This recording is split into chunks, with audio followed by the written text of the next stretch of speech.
Hey guys, Malachite here. It is Sunday, which means it's time for pajamas and readings.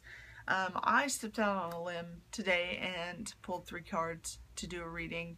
And so hopefully this is not a train wreck. I've looked them over, read the book, kind of did everything. So I'm not pulling them live. I pulled them prior, which I used to do all the time with the single cards so that I could kind of get a feel for them and not be stumbling and take 18 bajillion minutes of your time.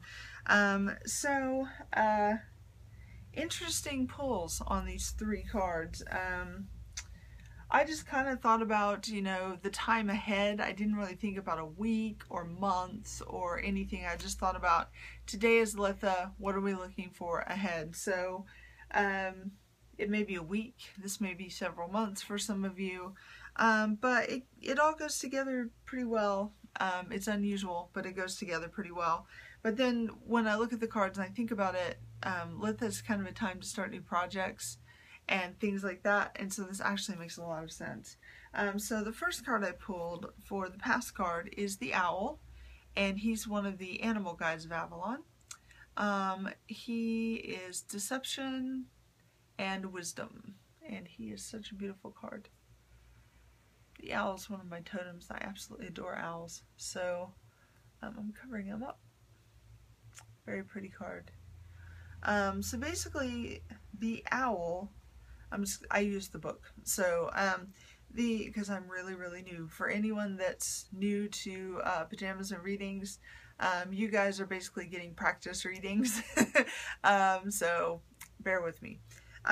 The owl lends you the eyes that you need in order to see in the dark around you. Basically, not only is the owl cutting through shadows to illuminate the real truth, maybe in someone else's intentions, like they may be deceitful or lying or have unclear intentions. I think the owl is also, and it does mention that, maybe making you look at yourself and the way, are you being honest with yourself and your own intentions? Because if you're not and you're lying to yourself, it actually says here, you'll remain lost in a prison of your own making. And I like how it words it. So it says, all is well with the owl to guide you. Deep wisdom into human nature is gained through the ability to recognize untruths. Owl is an important and powerful ally. And that is so true. It is, once you can recognize, especially that you are being untrue to yourself, which is something I still deal with, it really does, you gain a lot of wisdom from that. So this could be you're being untrue to yourself, or someone else maybe has been deceitful on one level or another in some venture. But in any case, as you're setting out on a new venture, you definitely want honesty, and you want to be being honest with yourself or honest across the board with whoever you're going to be in dealings with. So we want to keep that in mind. The present card is communication. I don't know if you can see that. It's kind of dark. Which is one of the path cards. And it's pretty much what it says. I'll go ahead and pull it up though. Pull it up. This isn't a computer, it's a book. And the first thing it says is, are you clear and straightforward when you communicate with others? Do you have difficulty asking for what you need? This marker reminds you of many things related to how you speak to the world and how it speaks to you. It asks you to be clear and to seek clarity in all communications between yourself and others in your life. And it would also talk about communicating with yourself, in my opinion, because we do that all the time. Like, I know personally, I have a constant dialogue going on in my head all the time, no matter what I'm doing. Now, a lot of times that will be your spirit guides. They'll be communicating with you. And this card does denote in the notes that communication is not just between human beings, it's between you and your spirit guides and other helpers on your path as well. And are you paying attention? Are you getting their messages? And ask and you will know, look and you will see, listen and you will hear, sense and you will feel. So that's super important as well, especially if you're going into new, my arm's falling asleep, if you're going into new ventures of any sort. It would be really, really important. You would want to have your ears and feelers on constantly, listening to your spirit guides. If you get that little niggling, I was getting in my belly, or like, you know, a little thought that's like, I call it a niggle, a little niggling. You definitely want to listen to that, and you can always say, you know, let me think about it, you know, kind of a thing. Give it a few days, see how it feels. Because not everybody's bad, obviously. There's a lot of really good people in the world. I'm not saying don't do anything with anyone. Just, yeah, and communicate with yourself, you know. Sit down, meditate, spend time with yourself, and find out, you know, I guess they would call that spending time with your authentic self, spending time with your higher self, your true self, because that's really important as well. It says here you might need to call someone or write someone that you need to connect with that you haven't for a long time. So that could be something too that you need to do. But really, I feel like this has to do more with wisdom of, if the owl is a card that's talking about maybe you've been kind of lying to yourself about certain things that you're dealing with, or things like that, then this would be about communicating not only with yourself and your higher self, but also communicating with your spirit guides, with Goddess, with things like that, so that you can start getting that communication and the healing going. If the owl is about business dealings and starting up new things, or starting up new things spiritually, then the communication card would have to do with that. If it has to do with another individual, you just want to keep those lines of communication open. They're so, so important. So important. Communication is incredibly important, you guys. One wrong move in communication, as someone that's not real great at it and super awkward, I can tell you it'll mess everything up. And then in the future, we have protection. This is what was drawn for the future. And this just basically reminds us to shield and protect ourselves from outside forces, basically. So,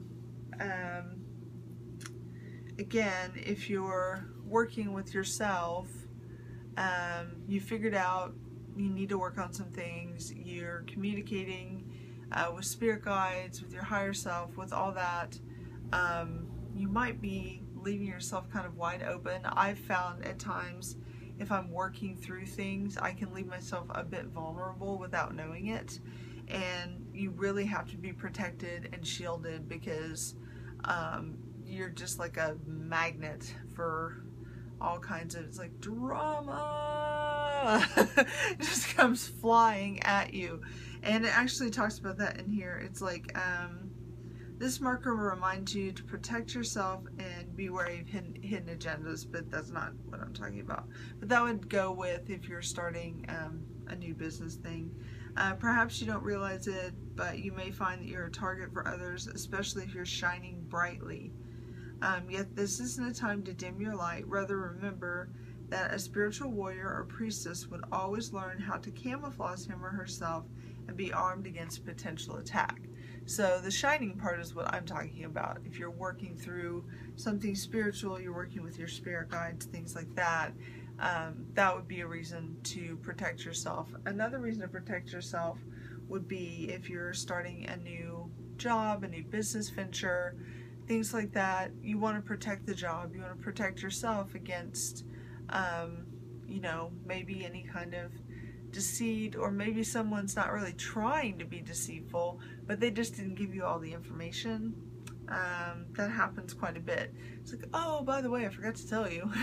It's like, now I'm at the job and I didn't know this. You know, that can happen. So, you know, you want to protect yourself for those kind of things. And if you really like the job, you want to protect that as well and make sure that you can keep it for a long time. So, and like I said, if you're doing work like shadow work or just dealing with small deceits that you have been dealing with for a long time in yourself, you want a shield with that as well, protect yourself. You can always ask your guides and angels for help as well, because they're always there. All you have to do is ask, and they will be there, and they will help you, and they will protect you, and they will guide you, and you will know what to do. And it just says here, be moderate in all you do. This isn't the place to take risks. This marker also lets you know that the subject of your inquiry cannot in any way hurt you as long as you ask for protection. So I also like that it says this is the talking about the cloak and hiding yourself from attack. This is about the right use of power rather than the use of force. The former coming from a place of highly calibrated integrity, the latter from a lower base of destructive energy. Remember to walk the higher ground, but wear a cloak for protection. So I like that. Instead of just getting really mad and attacking people, just protect yourself and you won't have to. Basically, that's why I read that. So anyway, I know this reading is kind of a train wreck. This is the first time I've done a 3-card reading for anyone besides myself and my best friend. And like I said, anyone that knows the Pajamas and readings knows that I'm an extreme novice, and basically you guys get practice readings on Sundays, and I appreciate it so much that you watch them and let me practice, because I know sometimes they're fumbling, but I hope that you got something out of this anyway. I know I did, but it was a little bit hard to word this one. But I thought I'd give a 3-card reading a go. So anyway, I hope you enjoyed it. I hope you are having a very, very merry, happy Litha. It's a fantastic day. It's hot here, but when it cools off this evening, I'm going to go put some goodies out for the critters, and I have some other things planned as well. If you wondered what cards I was using, most people that watch these know that I use the Wisdom of Avalon Oracle deck. It's pretty much my go-to deck right now. I don't have a lot of decks, obviously, because I'm a novice. I have another Oracle deck that I use. It's a bit darker, a lot darker, and it didn't feel right for Litha. So, and I tend to use this one as a general rule. Anyway, so anyway, that's going to be it for today. And again, sorry if it was a bit stumbly, but I really wanted to try to do the 3-card reading. So hopefully you get something out of it. And again, thank you for watching. And if you like any of my videos, please like and subscribe if you feel so inclined. And have a wonderful day, and blessed be. Bye.